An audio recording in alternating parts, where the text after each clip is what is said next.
Hello दोस्तों, स्वागत है आपका अपने चैनल कॉन्टोत्सव पर। एसएससी जीडी के 23 जनवरी फर्स्ट शिफ्ट का एग्ज़ाम ओवर हो गया है। तो चलिए इस वीडियो में हम देखेंगे कि फर्स्ट शिफ्ट में कौन कौन से प्रश्न पूछे गए, वो भी एक्स्ट्रा फैक्ट के साथ। लेकिन इससे पहले अगर आप हमारे चैनल पर नए हैं तो हमारे चैनल को सब्सक्राइब करके बेल आइकन को प्रेस कर ले, क्योंकि यहाँ देखिए हर दिन की हर शिफ्ट की एनालिसिस होती है और आपको उसके पीडीएफ भी टेलीग्राम पर डाली जाती है, जिसकी पीडीएफ को पाने के लिए आप हमारे टेलीग्राम चैनल से जुड़ सकते हैं। तो चलिए बिना देरी के वीडियो को शुरू करते हैं। देखिए पहला प्रश्न आया था कि फीफा का मुख्यालय कहाँ पर स्थित है। तो फीफा का मुख्यालय आपको ज्यूरिख स्विट्जरलैंड में स्थित है। अगर आपसे फुल फॉर्म पूछा जाए फीफा का तो ये होता है federation international D football association. इसकी स्थापना आपको 21 मई 1904 ईस्वी को हुई थी और इसके वर्तमान में अध्यक्ष कौन है? Gionee Infantino. तो दोस्तों ये सारे फैक्ट आपको ध्यान रखना है, क्योंकि देखिए क्वेश्चन बहुत ही रिपीट हो रहा है और फैक्ट से ही सारे क्वेश्चन आ रहे हैं, तो आप जल्दी से ध्यान रखिएगा। देखिए ये आपको हर शिफ्ट में जनरली देखने को मिल रहे थे मौलिक अधिकार से, लेकिन आज थोड़ा सा क्वेश्चन हटके पूछा गया है कि संविधान के किस अनुच्छेद को संविधान की आत्मा कहा जाता है। तो ये अनुच्छेद 32 को कहा जाता है। ये भीमराव अंबेडकर जी का कथन था। उन्होंने अनुच्छेद 32 को संविधान की आत्मा कहकर पुकारा था और इसमें क्या वर्णित है? इसमें है संवैधानिक उपचार का अधिकार। देखिए दोस्तों, अगर आप हमारे पीडीएफ से पढ़ रहे होंगे तो आपको हर पीडीएफ में मैंने ये चीज़ मेंशन किया हुआ है कि भाग 3 में मौलिक अधिकार है। यह आपको अनुच्छेद 12 से लेकर 35 तक है। इसे अमेरिका के संविधान से लिया गया।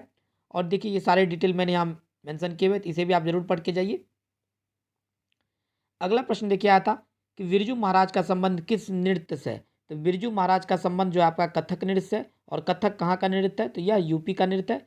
आपको कंफ्यूज नहीं हो रहा है। कथकली जो है आपका यह केरल का नृत्य है। वहीं अगर आपसे कथक पूछा जाए तो वो यूपी का नृत्य है। पंडित बृजमोहन मिश्र, इन्हें बिरजू महाराज भी कहा जाता है। और ये किस घराने से? तो ये भी आपको ध्यान रखना, ये लखनऊ के कालिका बिंदादिन घराने से। यहाँ देखिए मैंने आपको कुछ अन्य कलाकार के नाम भी लिखे और उनके शास्त्रीय नृत्य भी लिखे, जैसे भरतनाट्यम से यामिनी कृष्णमूर्ति, सोनल मानसिंह, रुक्मिणी देवी अंडेल, मृणाली साराभाई, मालविका सरकार। तो दोस्तों ये जरूर आप पढ़ के जाइएगा। अगला प्रश्न देखिए आया था कि विधवा पुनर्विवाह की स्थापना किसने की थी। ये ईश्वर चंद्र विद्यासागर के आवाज़ों पे उनके सहारे से विधवा पुनर्विवाह की स्थापना की गई थी। और यह स्थापना कब हुई थी? तो 1856 ईस्वी में हुई थी। इन्होंने बहुपत्नी प्रथा और बाल विवाह के खिलाफ भी आवाज़ उठाया था। अगला प्रश्न है देखिए, कार्बन का परमाणु संख्या कितना है। तो कार्बन का परमाणु संख्या 6 होता है। इसका सिंबल 6 होता है। अगर आपके परमाणु भार पूछा जाए तो यह 12 होता है। इसके 2 आइसोटॉप भी होते हैं, जिसके कि 6C12 और 6C14 होता है। तो दोस्तों ये भी आपको ध्यान रखना है। अगला प्रश्न देखिए, अगला प्रश्न है आपका, चुनाव आयोग कौन कौन सा चुनाव करवाता है। तो चुनाव आयोग के द्वारा देखिए विधानसभा का चुनाव, लोकसभा का चुनाव, राज्यसभा और राष्ट्रपति आदि चुनाव से संबंधित सत्ता होती है। जबकि ग्राम पंचायत, नगर पालिका, महानगर परिषद और तहसील एवं जिला परिषद के चुनाव की सत्ता संबंधित राज्य निर्वाचन आयोग के पास होती है। तो चुनाव आयोग देखिए मुख्यतः केंद्र के द्वारा और राज्य के द्वारा, दोनों के द्वारा होता है। यहाँ मैंने सारा मेंशन किया हुआ। अगला प्रश्न देखिए आपको आया था कि बेंगलुरु में टेक समिट 2022 का उद्घाटन किसने किया था। तो यह प्रधानमंत्री नरेंद्र मोदी के द्वारा किया गया था, टेली कॉन्फ्रेंसिंग के द्वारा। और यह जो है एशिया का सबसे बड़ा टेक्नोलॉजी इवेंट बन गया है। ये भी आपको फैक्ट ध्यान में रखना है। अगला प्रश्न है देखिए, केरल का सबसे ऊंचा जलप्रपात कौन सा है। तो यह अधीरापल्ली जलप्रपात, जो कि केरल के त्रिशूल जिले में चलकुडी नदी पर स्थित है और यह समुद्र तल से 1000 फीट ऊपर स्थित है। ये भी आपको ध्यान रखना है। तो देखिए अगला दोस्तों अगला प्रश्न है आपका, यूरोप का खेल का मैदान किसे कहा जाता है। तो यह स्विट्जरलैंड को कहा जाता है। तो दोस्तों देखिए इतने ही प्रश्न में जीके के मिले, कुछ हिंदी के भी प्रश्न मिले, तो आइए उन्हें भी देख लेते हैं। देखिए हिंदी के प्रश्न में आया था कि अल्पायु का विलोम शब्द क्या होता है। तो अल्पायु का विलोम शब्द आपका हो जाएगा दीर्घायु।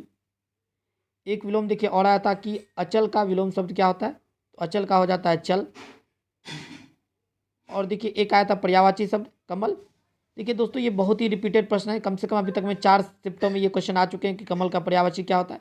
तो कमल का पर्यायवाची आपका सरोज हो जाएगा, उत्पल हो जाएगा, तमरस हो जाएगा, पुष्कर हो जाएगा। तो ये सारे कमल के पर्यायवाची शब्द है। एक प्रश्न आया था देखिए मुहावरा कि उल्टी गंगा बहाना, मुहावरा का अर्थ क्या होता है। तो उल्टी गंगा बहाना मुहावरा का अर्थ हो जाता है कि कोई भी कार्य है उसके प्रतिकूल कोई कार्य करना, उसी को कहते हैं हम लोग उल्टी गंगा बहाना। एक देखिए आया था आपको, एक शब्दों के लिए अनेक शब्द, कि जिस पर विजय प्राप्त नहीं किया जा सके उसे क्या कहते हैं।